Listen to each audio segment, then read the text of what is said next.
Hello friends, welcome to my YouTube channel. তোমরা সবাই কেমন আছো? আশা করি খুব ভালো আছো। আজকে আমি তোমাদের চায়ের কাপের ভেতরে যে লাল যে স্পট পড়ে যায় সেটা নিমেষের মধ্যে তোলার একটা উপায় বলবো।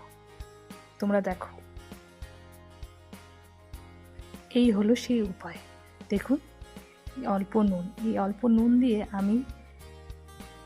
নুন দিয়ে হালকা হাতে ঘষে দিলে ভেতরের সব দাগ উঠে যাবে। দেখুন আপনারা।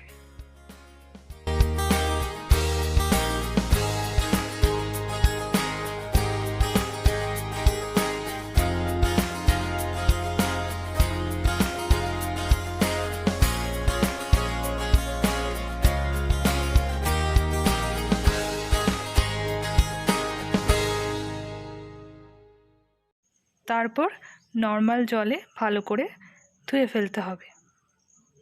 আর এই ভিডিওটি যদি তোমাদের ভালো লেগে থাকে তাহলে ভিডিওটিতে একটা লাইক করে দেবে আর আমার চ্যানেলটিকে সাবস্ক্রাইব করে দেবে, আমার পাশে থাকবে।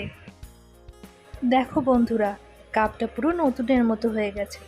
দেখো তোমরা, কোনো লালচে স্পট নেই, পুরো নতুনের মতো।